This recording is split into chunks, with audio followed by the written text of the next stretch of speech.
We can never be satisfied as long as the Negro is the victim of the unspeakable horrors of police brutality. We can never be satisfied. They attack the victim, and then the criminal who attacked the victim accuses the victim of attacking him. This is American justice. That's right. This is American democracy. And those of you who are familiar with it know that in America, democracy is hypocrisy. You have a choice. Violence to defend yourself, you know what I'm saying? Turn the other cheek, or wait for the news cameras to come and talk about it. Now is the time to plot, plan, strategize, organize, and mobilize. It is time to beat up prosecutors you don't like at the voting booth. It is time to hold mayoral officers accountable, chiefs and deputy chiefs. I woke up wanting to see the world burn down yesterday. I'm tired of seeing black men die. He casually put his knee on a human being's neck for 9 minutes as he died like a zebra in the clutch of a lion's jaw. And we watch it like murder porn over and over again. So that's why children are burned to the ground. They don't know what else to do. And it is the responsibility of us to make this better. Right now, we don't want to see one officer charged. We want to see 4 officers prosecuted and sentenced. We don't want to see targets burned.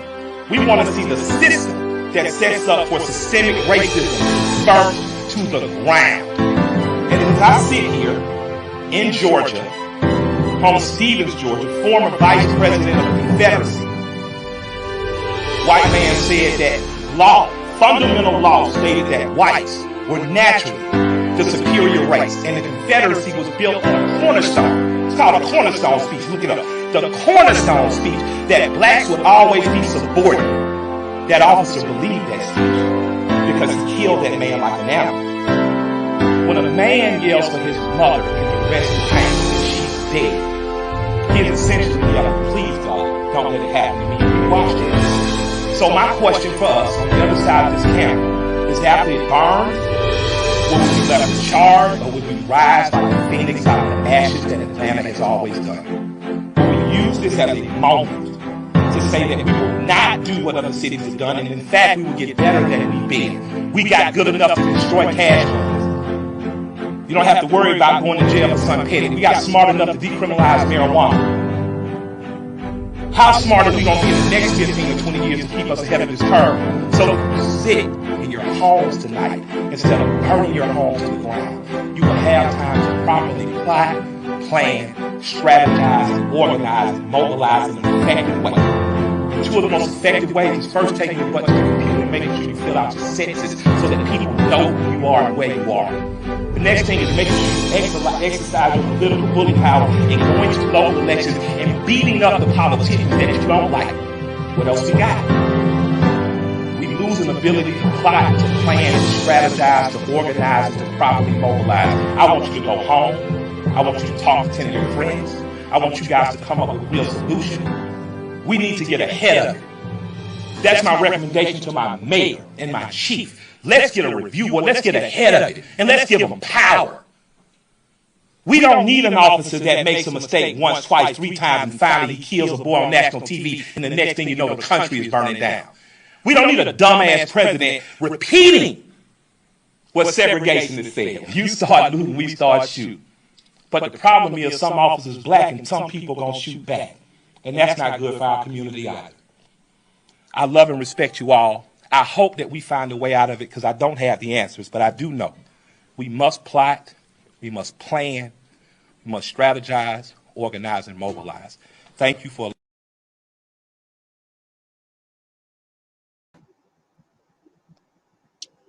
Woo, that was a powerful speech right there. The National Plus Coalition is here today with a revival for justice. Hello, my friends and fellow people. My name is Marilyn Hill, which I am me to be here for tonight's discussion is one, is race an issue by Mr. James Lintkent, and the second one will be Mistrust in the Community by Miss Lynn Gear. I'm known as Miss Beloved. I will be hosting tonight. Imagine something like this. This word, justice. It's known in Deuteronomy 32 as just, same as judgment. They both are in perverted statements, but it's also known as a demandment and penalizing the wages against war and death. Revival, when we speak that, it's God's people recognizing their needs to be spiritual restored. We need to focus on what is in front of us. Our morals have issues just as well. It's all about our gifts that's been taken from us, the talents of young generations that's been taken away, but we need to renew the lives in a spiritual new way to move forward as far as the social justice. I noticed that kids now in the young generation is disillusional. We need to bring them back into the faith. We are the verdict inclusion community that needs faith. I'm an advocate and I serve as a voice for human rights. And I'm also a true believer in Christ and my equal rights. I was born in the state of Iowa. I have 8 people in my family.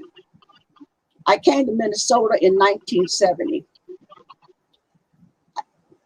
In 1974, I moved back to Iowa from Des Moines, Iowa, to finish high school. I graduated with a small scholarship for basketball because I wanted to graduate in sports, but back in the 77s, they didn't have pro basketball.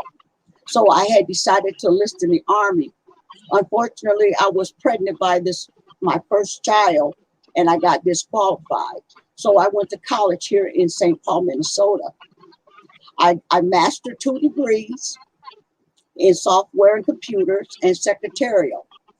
But my passion was always been in computers, but I've grown to love school. So I really got myself involved in re-educating my mind over the period of years. I do have some degrees, and I'm going for a master's degree in business. I always dreamed to be successful in a business as a consultant in designing clothes and fashion modeling. Another passion I have is caretaking and serving the community.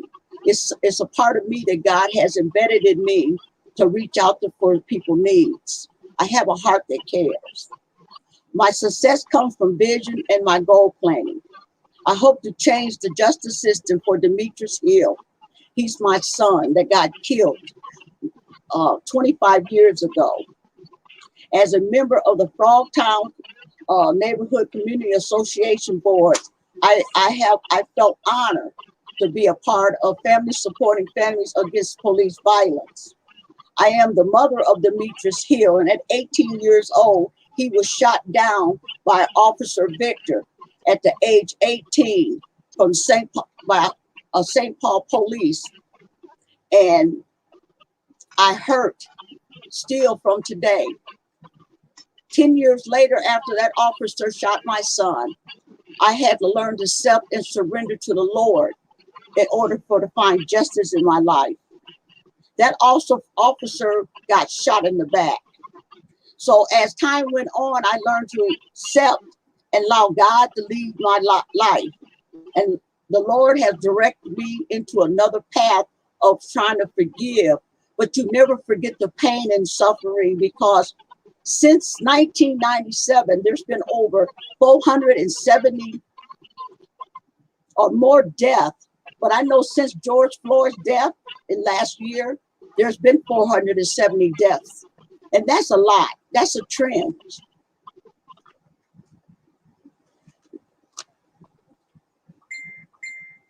This is raising the police violence, the police brutality. It's a revolution. Seriously. Why the killings? So many innocent young black men. The Black Matters does matter. In this state of Minnesota, knowing that it used to be a Catholic state, we feel like it's been cursed. Yesterday, a girl got rolled down. I mean, a car just ran her down in the streets while protesting.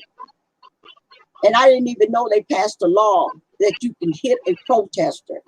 Killed her and claimed he was drinking. That ain't right. It's so sad to say. They had a guy hemmed up in a bridge parking lot and turned their cameras off just to murder him. That ain't right. And he had a child and he was young. You know, these kids, the police are killing the young generation. Where's the talent? They stealing the talent from us. They stealing the gift and life that they produce. They taking away the education that these young men have and the skills they can give for us. My son was a good son, and all I asked for is to find the truth to the matter. I'm a mother out of 18 mothers since last year that has been in, police have been involved in murders. And I'd like to find justice, just like they are searching for justice. Not even in the outside of shooting, they are also killing people in the jail. That has become an epidemic. We are people that need to stand in unity. We need to fight for what we know is right. Here is Mr. James Lincoln, a revolutionary activist. Chapman Court, an architect of a transformative initiative, freedom of mind. Mr. James intensive provided trauma-informed care, as I think is negative behavior therapy. That's not only to address a trauma raising from the years of institutionalization, traumatized as a childhood experience. James has a certified alcohol substance abuse counselor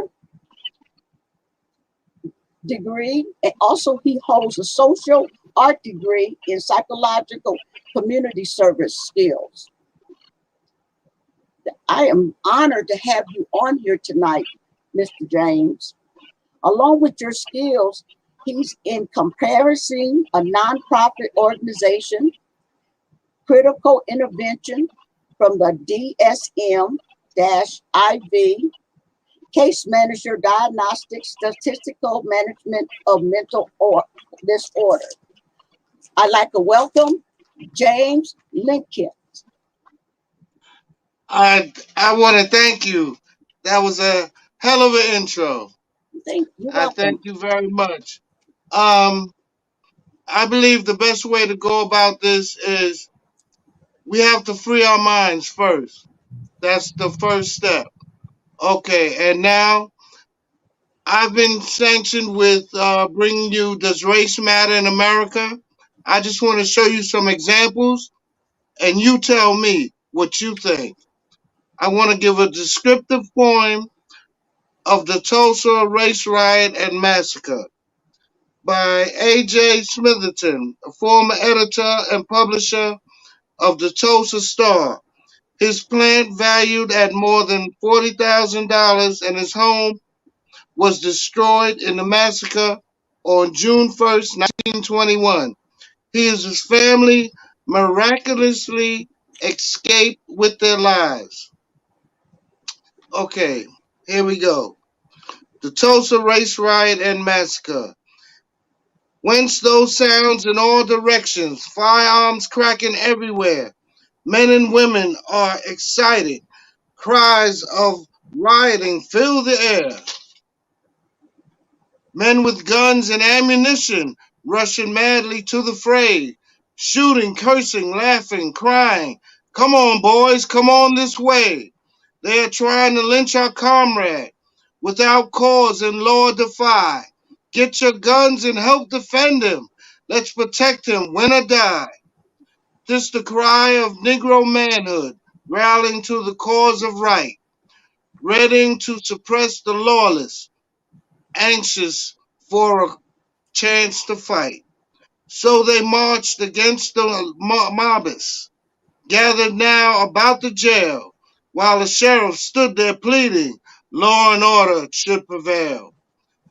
Thus, responding to their duty, the true soldiers that they were, black men faced the lawless white men, under duty urgent spur.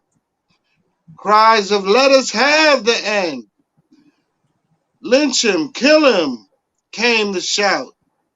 And at once there came an answer with a sharp report rang out. Stand back, men, there'll be no lynching here. Black men cried and not in fun. Bang, bang, bang. 3 quick shots followed, and the battle had begun. In the palisade that followed, 4 white lynchers kissed the dust. Many more fell badly wounded, victims of their hellish lust. Quick they fled in all directions, panic-stricken, filled with fear, leaving their intended victims as the news spread far and near. Scattered now in great confusion, filled with vengeance all anew, leaders of the lynching party planned for something else to do.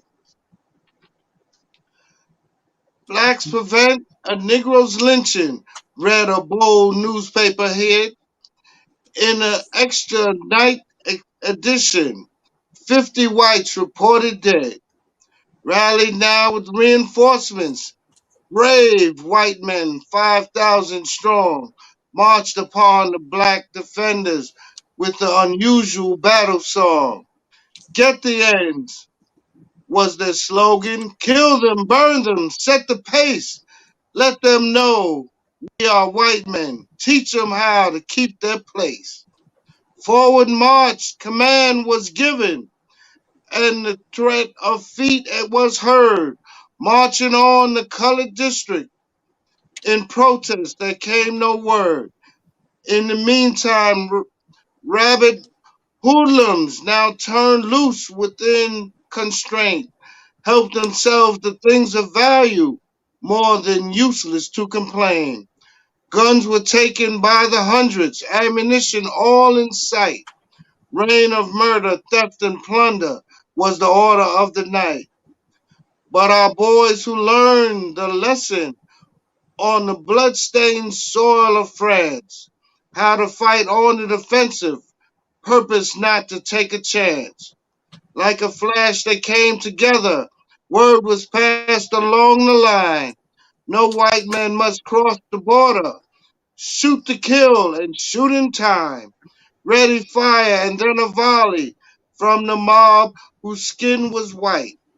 Give 'em hell, boys, cried the leader. Now we'll put 'em all to flight. But that got a warm reception from black men who had no fear, who while fighting they were singing, come on, boys, the gang's all here. Rapid firing guns were shooting. Men were falling by the score. Till the white men quit defeated, sent the word, we want no more. 9 p.m. the trouble started. 2 a.m. the thing was done. And the victory for the black men counted almost 4-1. Then the white men went into council, hoping to reprise the loss, planned the massacre that followed, damned to win at any cost. June the 1st at 5 a.m., 3 long whistle blasts were heard, giving sign for concert action to the cold blood thirsty herd. At the signal from the whistle, Airplanes were sent to fly, dropping bombs and high explosive. Hell was falling from the sky. On all sides, the mob had gathered, talking in excited tones, with machine guns ready, mounted, trained on 1,000 homes. We all know what happened next. No need to go on.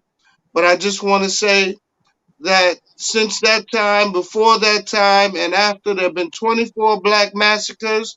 The last one was in 215, Charleston, South Carolina, with was it Dylan Woods or whatever, Hmm. the one who went into the church, shot 9 people, Yes, down and south. they took him.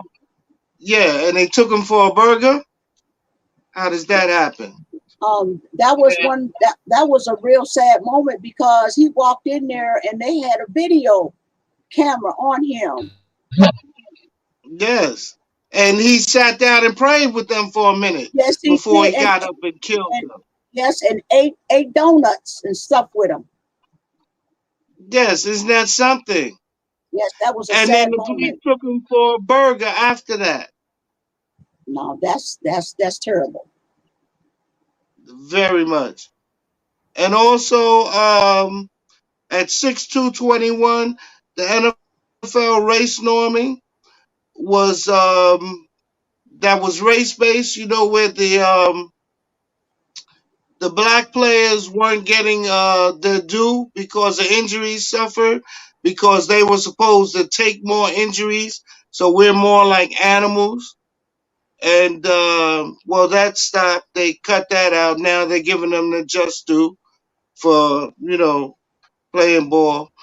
And this is one statement that this was by Benjamin Franklin. Matter of fact, justice will not be served until those who are unaffected are as outraged as those who are. And I say that to mean it's because this year, after George Floyd, was the first time I seen where everybody came out. It wasn't just us, it was all people coming out. Matter of fact, everywhere, that it was disgraceful. That's why it's a change, and that's why we have to take advantage of that. And we have to move with this. It's a tide. We have to move with it. Whatever can happen, now's the time to make it happen. Yes, I want to thank you, Mr. James Litskin. That was a Just nice James pour. is fine. I thank you for me being here. Is there anything or any questions? Okay, if not, I'd like to introduce Lynn Greer. Lynn Greer is from Chicago, Illinois.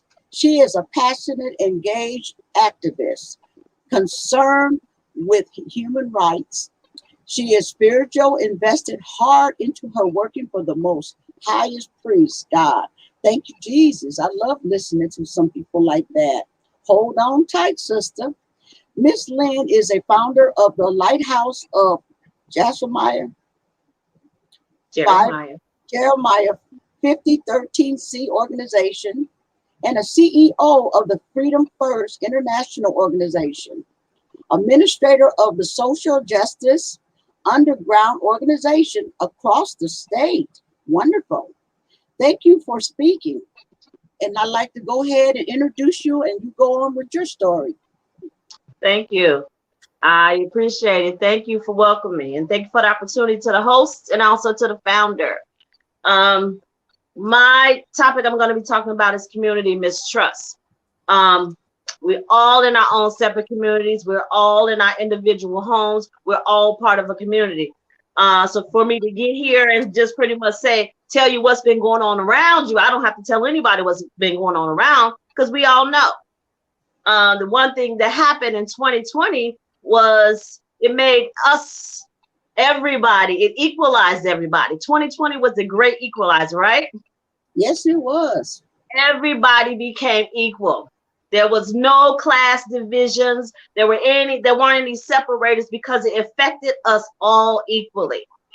And so before what led up to 2021, and even after, here we are in what happened in 2020 and what led up to this year in 2021 is the things that we've all been experiencing. And it, again, the great equalizer. So I want to come to you with a point of understanding. I want to try to educate you on some information, and I want to give you some information to share with you so you can have an understanding on what power you have in your communities. So I want to start by basically saying you have to understand what your power is. You have to understand what is the biggest factor that's keeping us from advancing in the communities. And I want to go into, I do not want to go into a separation or a division or anything like that, because I want to come from a point of understanding where you have to know what group you belong in, because there's only two groups after 2020. There's us, we, the people, and it's them, okay? And so the face of who they are to you are the same ones who affected you, infected you, impacted you. That's the face that you can put on that. The rest of us, we're in the group of us. So I wanted to start there with talking about my topic. So when I talk about community trust, and again, I can come from all factors, and we can talk all day about things that have happened. And to Ms. Marilyn and to any of the families that have been impacted by any type of police brutality or anything that happened in the world, my deepest sympathies and condolences. But I want to start talking about community mistrust. So why is there community mistrust? What's the biggest reason you have a community mistrust? Most people there's going to be all kind of answers. A common answer, we're going to say police brutality. We're going to say all these different things in a common manner. But there's a way that we can eliminate it too. There's a way that we can subdue it till we can eliminate it, right? And so why is there community mistrust? The first is fear. The second is a lack of knowledge in the community. The third is not enough collective efforts. There's everybody who comes along with a great idea and a great plan and a great speech. There seems to be an isolated effort. The efforts of anyone that comes along, that there's not enough collaborative efforts, or there's not enough people to maintain the effort. So eventually it kind of dies down, right? So what we want to do is we need to know that no one's by themselves. No one is an island. No activist group, no activists, no organizations for the people. You are not an island. We have to have a collaborative effort if we're going to get this thing to where we all are happy, okay? The fourth thing is because of the three previously mentioned, it leads to authority. So there's an authority of those who come into your communities, which we, probably unbeknownst to a lot of us, have given over our authority. We do it over and over and over again. And so even the ones who have deemed themselves authority over us, they've also taken authority when they've come into your communities and in your lives. So just want to share some information with you. So you have to understand, if anyone knows what duress is, D-U-R-E-S-S, duress. So what does it mean to be under duress? What does duress mean? Duress is the act of using force, it's coercion, it's threats, it's psychological pressure. It is other things too.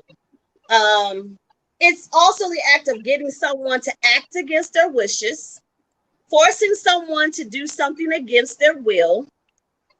There's other words for duress, like pressure, exaction, threat, hardship, arm twisting, oppression, obligation. So I found these words in a Hippo thesaurus, but there's 130 more words for duress. Now, as I'm saying these words, I'm pretty sure everybody here on the panel and people that are listening can familiarize themselves with any one of those words or more. So if you have, and you know these words, you've been under duress. So there's also two words I want to have you understand. Duress also means a state of imprisonment. It also means a state of mental tension or anxiety. So I'm going to ask you all a question. How many of you all have experienced or are currently under duress? That covers most of us. So I want to share a clip, an excerpt of the Constitution with you all. This is the part where I want to remind you about the power that you have. Okay? So before the Constitution and the excerpt that I'm going to share with you, there was a pre-notion that was written up. So I want to share it with you first. And I'm going to be citing resources on where I found this information. So I beseech you all to please look up this information, because the one thing that one of the reasons and one of the ways you can take back your power is to get knowledge and understand all of the things you hear. But for most of us, we just let it go past us because we don't want to concern ourselves with it, even though it concerns you. So let me share this with you real quick. So there's a section that was called the pre-notion that was written before the Constitution. The premise of this section, and this is what it says, the premise of this section is that all powers exercised by government are derived from the consent of those governed. You, remember, I wanted you to understand that you are the people. And we'll go on. And that any power exercised by government which is not based on consent is, by implication, unjust. I'm going to ask a question. Did you approve this case by case? Or was there a silent assumption on approval when something happened to you? Did you approve anything happening to you or your loved ones, or even a stranger that you watched something happen in the street? Did you approve that? Did you give a sign? Did someone assume that it was okay, or did you give your approval? So I just want you to know that this notion originates from the Declaration of Independence. So here's an excerpt out of the Constitution. And this says, we hold these truths to be self-evident, that all men are created equal, that they are endowed by their Creator with certain unalienable rights, that among these rights are life, liberty, and pursuit of happiness, and that to secure these rights, governments are instituted among men. So that basically means that we need the government, or there was an assumption that we needed the government to tell us how to be happy, how to run our life, how to have liberty. We keep going. So that to secure these rights, governments are instituted among men, deriving their just powers from consent to the governed. That whenever any form of government becomes destructive of these ends, it is the right of the people to alter or to abolish it, and to institute new government, laying its foundation on such principles and organize its powers in such form as to them, you the people, shall seem most likely to affect their safety and happiness. If the government tries to withhold these rights, the people are free to revolt and to set up their own. Please, no one say I'm trying to incite anything. I was reading the Constitution. How many of us took the Constitution test, 8th grade, high school, or if you were a part of any type of government agency job, or you have ran across the Constitution? You probably studied it in some form or fashion to pass a test, but at this point in life and in time, you need to understand it because it affects you, and your power is in the words. I'm going to keep going. So I want to talk about a little bit more about duress because I want to bring you an understanding. So this came from Wikipedia. Whenever a government attempts to compel or coerce persons into doing something, this is called an enforcement action. If they do so through authority of law, their actions are called distraint. So that means that anytime you've had an encounter, it may possibly have been a distraint. I'm going to keep going. If they do so without a lawful authority or illegally, then their action instead is called duress. So here we are again to duress.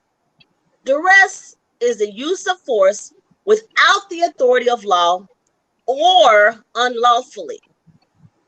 A synonym for duress, when some form of property is demanded as the outcome of an arrest, for an example, is extortion.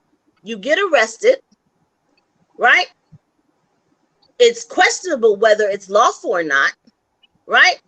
There's a bond to get you out of the arrest. And so that bond, by Wikipedia and definitive terms, mean that it's an extortion.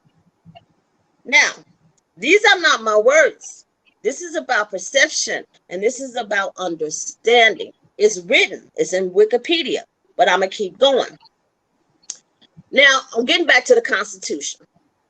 So this was also taken from around the same articles in Wikipedia where I found the Constitution.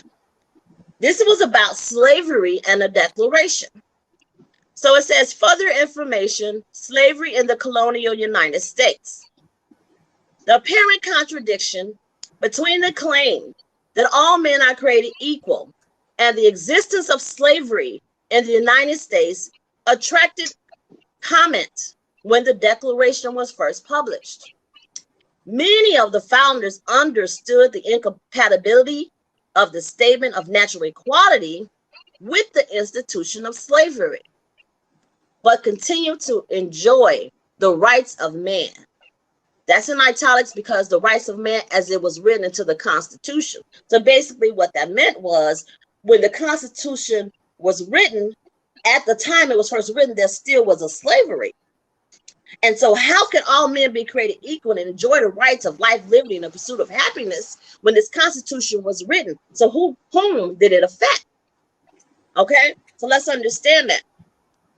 I'm going to keep going. There was an African-American writer named Lemuel Haynes. He expressed similar viewpoints in his essay. This essay was called Liberty Further Extended, where he wrote that liberty is equally as precious to a black man as to a white one. And I'm going to add to that, liberty is precious to any man that God created equally.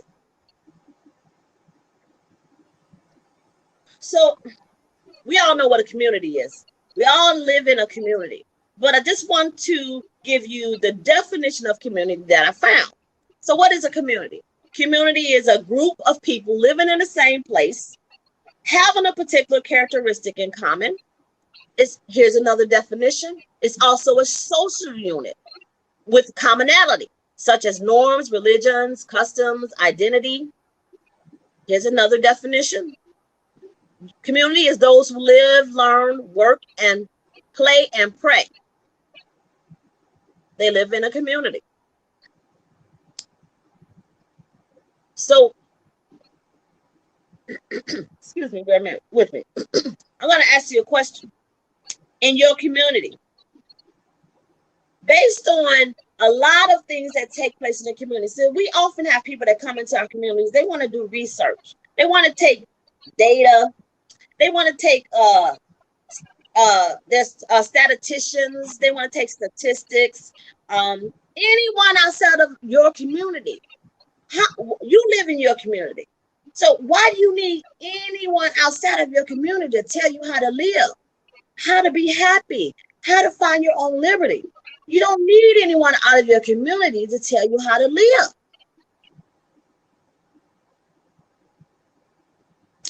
So I want to give you some facts. I want to share some facts with you. And really what I'm really trying to do is get you to think.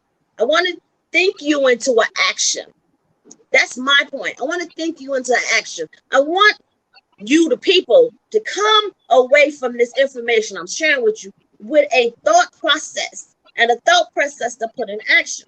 So I want to share some facts with you. So according to the data from USA Today, about one, and this is just some facts, it's about police officers in general. According to the data from USA Today, about 1/3 of police officers actually live in the cities and towns they patrol. So that came from USA Today. It was the issue dated September 17, 2020. And then there was a podcast. The podcast was from The Takeaway. I don't know if anyone's familiar, but you can go find this. This podcast was called "Should Police Officers Be Required to Live in the City They Serve?" So I took some of the excerpts, some of the information away from the podcast. So one of the excerpts they talked about, and it said, this week in Louisville, Kentucky, the city settled a wrongful death suit for $12 million with the family of Breonna Taylor. After months of protests demanding justice, this settlement outlined a series of police reforms, including the housing credit, to incentivize police officers to live in certain areas of the city. Here was another part to the podcast.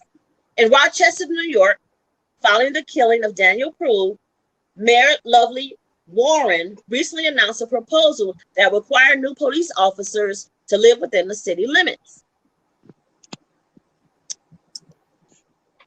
So the so-called residency requirements that you hear of, especially if you know anyone or have anyone in your family that are police officers or law enforcement, there used to be a time, especially around the 19th century, when like police officers or law enforcement or city workers had to live within the so many miles, 20 miles or so of their city. So these residency requirements aren't new. There's an idea behind the policy. It's basically, when it comes to law enforcement, it's that it will do two things: diversify police forces and improve community relations. Okay, I have a question. Let me stop for a second. I have a question. You said diversify the community. I can't hear you, Miss Marilyn. Real good. You said diversify the community. Did you hear me? You sound off. I'm sorry. You said diversify the community with the police, because when you talk about the police living within the community, and I don't know what state you're referring to, because if that's so, I had a lady on my show a couple days ago. She had her son killed by the police, and they turned around and allowed an officer move in the same apartment building that she lived in. And if there's a law saying that they have a certain area which they and distance in which they should live in, then I believe this officer is breaking the law. Well, that was in the 19th century. So a lot of those restrictions have been lax. They've been subdued if they are in place, or so they've what been are you reading this from then? I'm sorry. Where are you getting this information from? Well, this information I took from the Takeaway podcast, but what I can tell you here in Chicago, there used to be a requirement for a lot of police officers and city workers to live within the city, but that was lax. It was relaxed. So in Chicago, it used to be. So I don't know where in certain states that it actually is still in place and it's been ignored. I don't know. It's something. And then when we talking here about this, it changes like state to state, city to city, so it could be different. You got to also factor that in. Are you all hearing me okay? Yes, we hear you. Yes, okay. Okay, because you all sound like far away. I don't know why.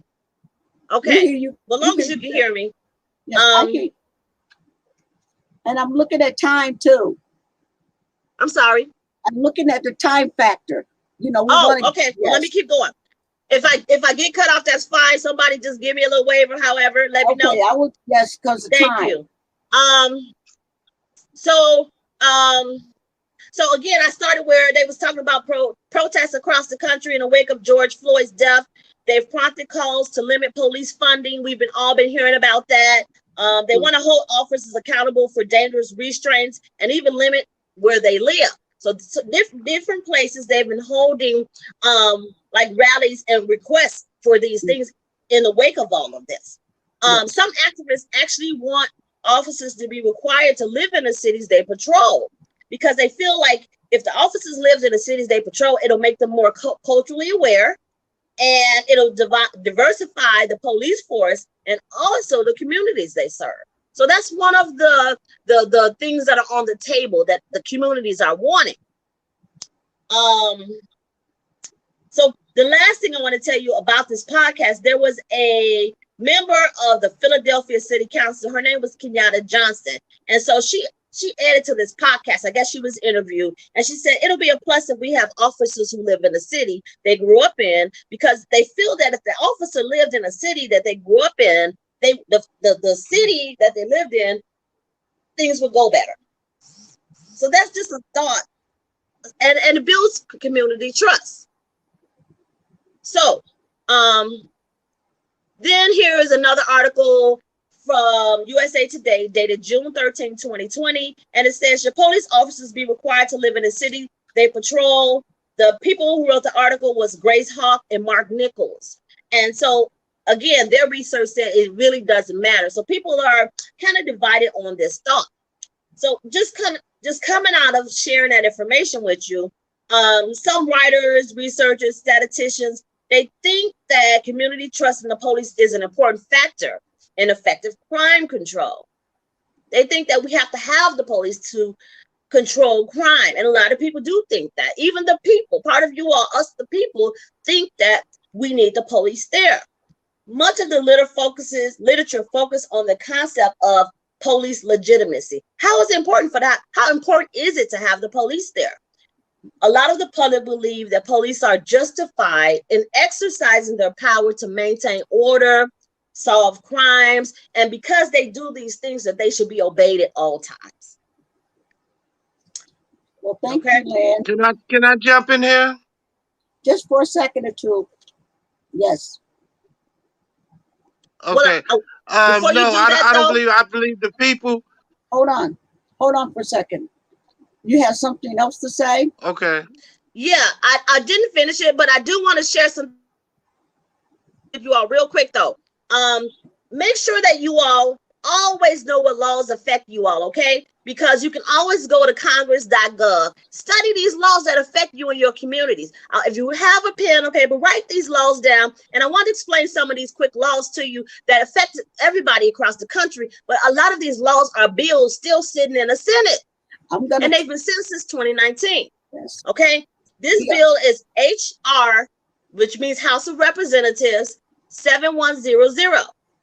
Right? This is called the George Floyd Law Enforcement Trust and Integrity Act of 2020.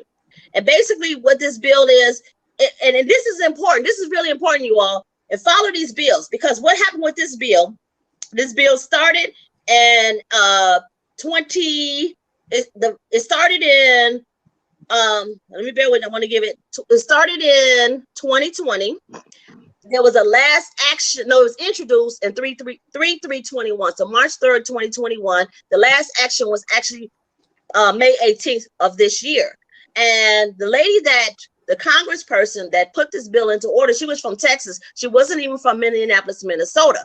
So basically this bill was basically, I'm gonna give you some ideas on this bill. It requires the Department of Justice to develop a uniform accreditation standard for law enforcement agencies. So these agencies have to be accountable by following certain policies in order to get their grants. If they don't follow the policies or the data compilation they're supposed to turn in, they won't get the grants. So this bill is still sitting.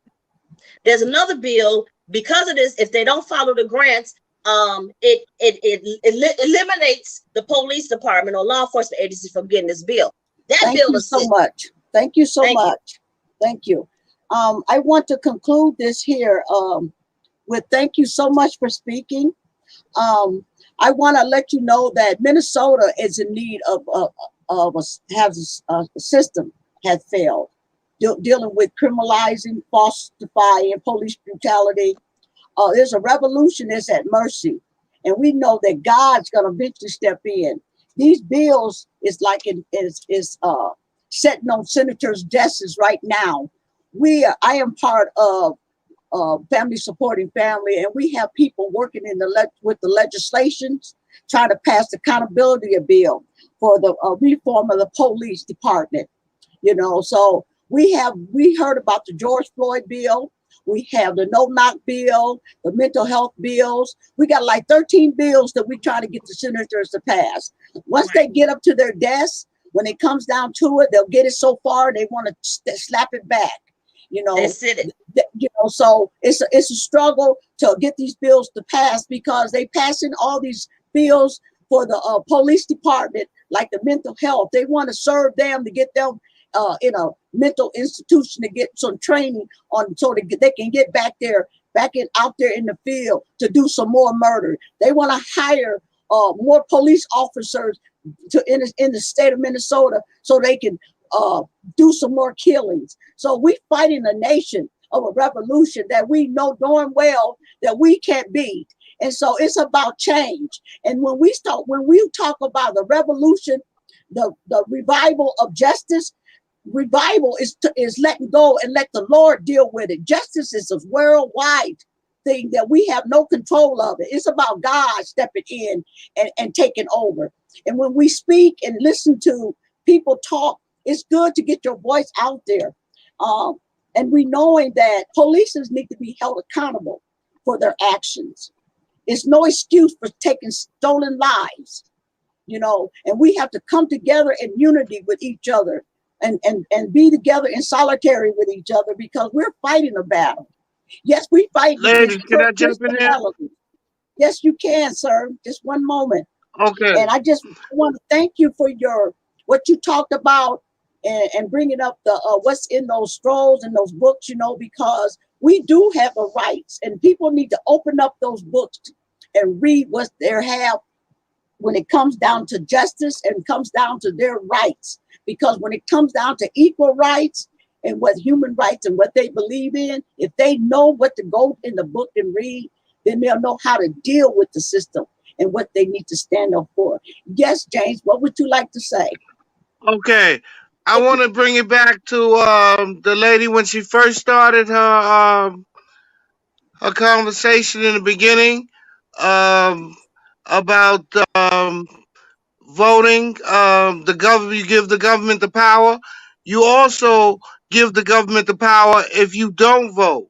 So your vote matters, and you need to get out there and start voting to make some of these things, these bills that's on these senators' desks, to get them to pass. Thank you. That is a real truth. That's very true. Our time, we only got like 5 minutes.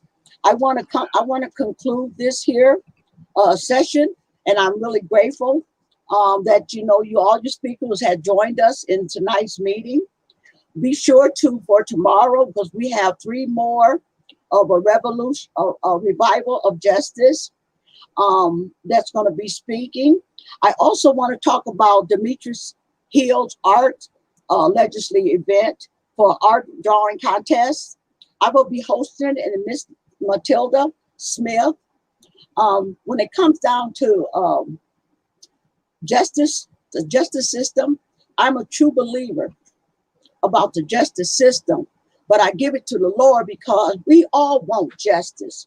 We all want our life to change, and we want to see things happen in the world because we are fed up and tired of what's going on. We're fed up and tired of our loved ones' lives being taken. So what I'm doing, I'm inspiring a great thing about changing the way I see my son's death and the inspiration of bringing out something with children. Children are under a great deal of stress. Mothers and fathers, yes, they're dramatized and they don't know which way to go when it comes down to their child. So I have created this desire to bring in what I have talent of, arts. Art tells a story. When you draw, tells a story. So I am creating this legacy in my son's name for Demetrius Foundation. And on June 19th, I am putting up an art talent contest for youth and young kids, and I want them to draw. And what I'm doing is allowing them an opportunity to sit down. Is free. And I'm an artist myself. Miss Matilda Smith is an artist.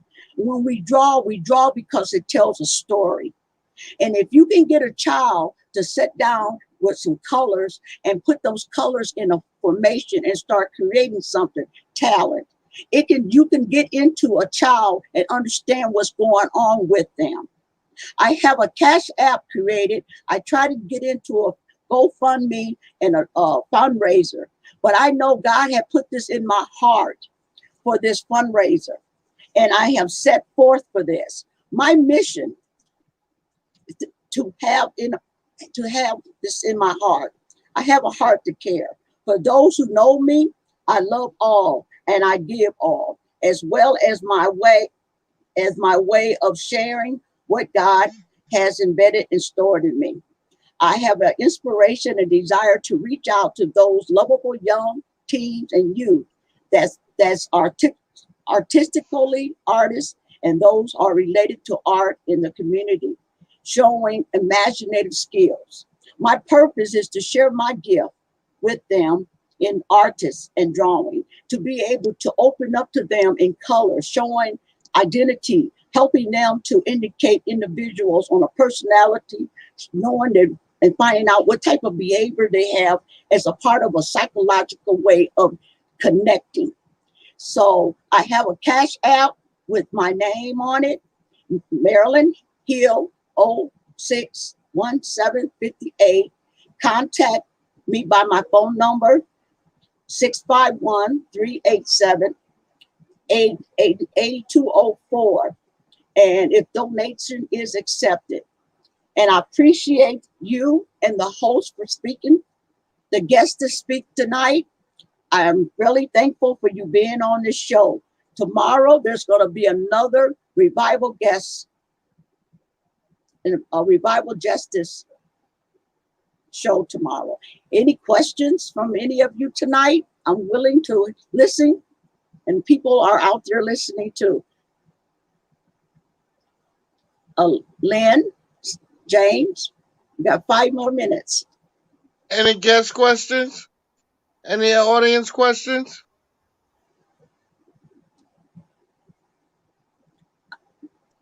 I do want to say, Ms. Marilyn, while we're waiting, if someone did ask a question.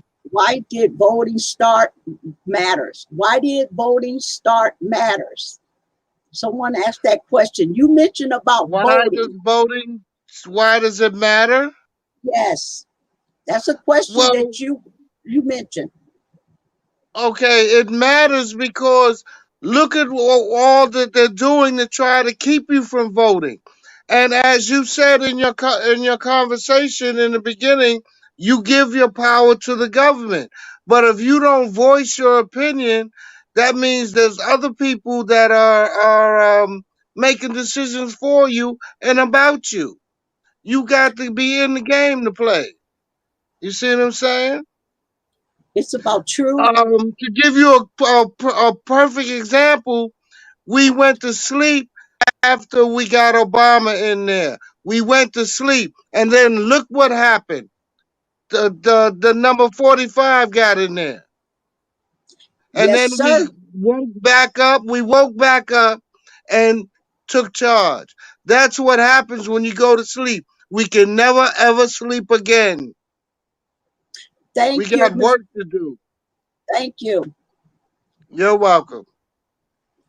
I want to conclude this here session. This show has been very wonderful.